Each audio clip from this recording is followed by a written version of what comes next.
সরকার বলছে আগস্টের শেষ সপ্তাহে মালয়েশিয়ায় কর্মী পাঠানো শুরু হবে এবং অগ্রাধিকার পাবে বাইসেল। অন্তর্বর্তী সরকার মালয়েশিয়া কয়েকটি ক্রাইটেরিয়ার ভিত্তিতে 423টি বাংলাদেশি রিক্রুটিং এজেন্সির নাম পাঠিয়েছিল। আগের এমওইউর ভিত্তিতে সরকার মালয়েশিয়াকে অনুরোধ করেছে সর্বোচ্চ সংখ্যক এজেন্সি যাতে কর্মী পাঠানোর সুযোগ পায়। এর আগে আওয়ামী লীগ সরকারের সময় মাত্র 100 এজেন্সি কর্মী পাঠানোর সুযোগ পেয়েছিল, যেটি সিন্ডিকেট হিসেবে পরিচয় পায়। আপনি কর্নেল অবসরপ্রাপ্ত বাতেনের কথাও শুনছিলেন। সে সময় কর্মী পাঠানোর ক্ষেত্রে নানান অনিয়ম দুর্নীতিতে প্রায় সম্প্রতি এখন 49টির হবে লাইসেন্স, যেগুলো বাতিল করা হয়েছে অথবা স্থগিত করেছে বর্তমান সরকার। এখন আপনার কাছে যেটি প্রশ্ন সেটি হচ্ছে, এতে যে সিন্ডিকেট হবে না সেটা কিভাবে নিশ্চিত করবে সরকার? আরেকটা যোগ করি, কোন ক্রাইটেরিয়ায় এই এজেন্সিগুলো ঠিক হয়েছে, তারা যে প্রতারণা করবে না তার গ্যারান্টি কি? 4 মিনিট। সবাইকে শুভেচ্ছা জানাচ্ছি। মাননীয় সংসদ সদস্য অবসরপ্রাপ্ত সামরিক কর্মকর্তা বাতেন ভাই, আমার সংসদ সদস্যের সহকর্মী, তাকেও শুভেচ্ছা। ভালো একটা বিষয় ভাবছিলেন যে পলিটিক্যাল কোনো বিষয়ের উপর বোধহয় আলোচনা প্রথম শুরু করেছেন, সেটা ভালো। আমি মনে করি এই ধরনের বিষয়ভিত্তিক দেশের সমস্যা নিয়েও টক শোতে আলাপ আলোচনা হওয়া দরকার, যার মধ্যে দিয়ে আসলে নীতি নির্ধারকরাও একটা রাস্তা খুঁজে পায়, কিছু দিক নির্দেশনা পায়। মালয়েশিয়ার শ্রমবাজার আমাদের বাংলাদেশিদের জন্য পছন্দের একটা জায়গা এবং বলা চলে একক দেশ হিসেবে মিডল ইস্টের মধ্যে সৌদিতে নাম্বারের দিক থেকে সবচেয়ে টপে। সেকেন্ড আমরা কনসিডার করলে যে মালয়েশিয়া আমাদের দ্বিতীয় ডেস্টিনেশন। ইন্টারেস্টিং বিষয় হচ্ছে এখানের শ্রমবাজারটা 2008 সালের পর থেকে লাইক লুকোচুরি খেলার মতো আর কি, কখনো ওপেন থাকে কখনো বন্ধ হয়।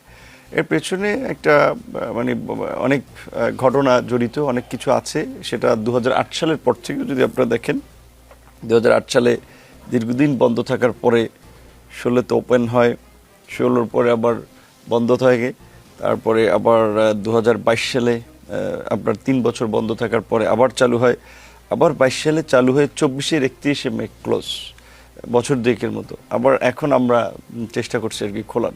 তো এই 2008 সাল থেকে প্রত্যেকবার দেখা যাচ্ছে যে এটা খোলে আবার হঠাৎ করে বন্ধ হয়ে যায়, তারপর কিছু মানুষ যেতে পারে না, টাকা পয়সা দিয়ে তারা একটা বিপদে পড়ে। ওই অভিজ্ঞতা থেকে এইবার আমরা আমাদের এই মালয়েশিয়ান কর্তৃপক্ষের সাথে আলাপ আলোচনার মাধ্যমে আমরা চেষ্টা করেছি যে বিগত দিনগুলোতে যে সমস্যা হয়েছে সেই সমস্যাটা যেন না হয়, এবং এখানের এই মালয়েশিয়াতে যারা যাচ্ছে তাদের জন্য একটা ইন্টারন্যাশনাল স্ট্যান্ডার্ডে খরচ কম এবং প্রক্রিয়াটাকে আরও ট্রান্সপারেন্ট করা যায়। আমাদের পক্ষ থেকে 3 দফায় পর্যন্ত মিটিং হয়েছিল। প্রথমে মাননীয় প্রধানমন্ত্রীর উপদেষ্টা এবং আমাদের মন্ত্রণালয়ের মন্ত্রী ওনারা ভিজিট করেছিলেন। তারপরে তো মাননীয় প্রধানমন্ত্রী ওনার বাংলাদেশ ফার্স্ট নীতিকে প্রাধান্য দিয়ে প্রথম সফর করলেন মালয়েশিয়া। সেখানে একটা প্রোডাক্টিভ আলোচনা হয়েছিল। এর আগে ইন্টারিম গভর্নমেন্টের সময় ডক্টর ইউনুস স্যার ওখানে গিয়েছেন, আনোয়ার ইব্রাহিম এখানে এসেছেন, সেই সময় কিন্তু আলোচনা হয়েছে এবং আনোয়ার ইব্রাহিম এটাকে দাসপ্রথার সাথে তুলনা করেছিলেন যে এর একটা পরিবর্তন দরকার। সেই সময় ইন্টারিম গভর্নমেন্টের সময় তখন 423টা লাইসেন্স পাঠানো হয়েছিল। মালয়েশিয়ার 10টা ক্রাইটেরিয়া দিয়েছিল।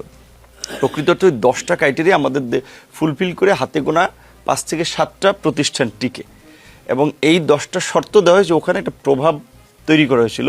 তো যার ফলে তখন ইন্টারিম গভর্নমেন্ট বলেছিল না, এই 10টা এটা আমাদের জন্য মানা সম্ভব না, আমরা এখান থেকে 7টা কিংবা 6টাকে আমরা বিবেচনার অনুরোধ জানাই। 7টা বিবেচনা করে 260, 6টা বিবেচনা করে আরও 163, মোট 423টা লাইসেন্স পাঠানো হয়েছিল।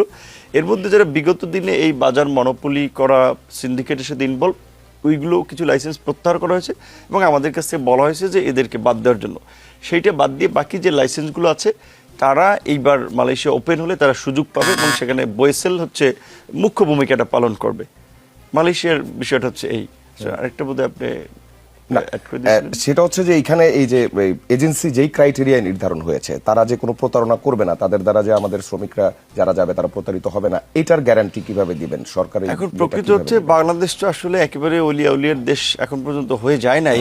আমরা এখানে সৎ অসৎ ভালো মন্দ মিলিয়ে মানুষ, আমরা একটা ব্যয় নির্ধারণ করে দেব, এখন পর্যন্ত ঠিক করে মালয়েশিয়ান দেশে বসে যে কত টাকা খরচে যেতে পারবে, ওইটার বেশি কেউ নিতে পারবে না।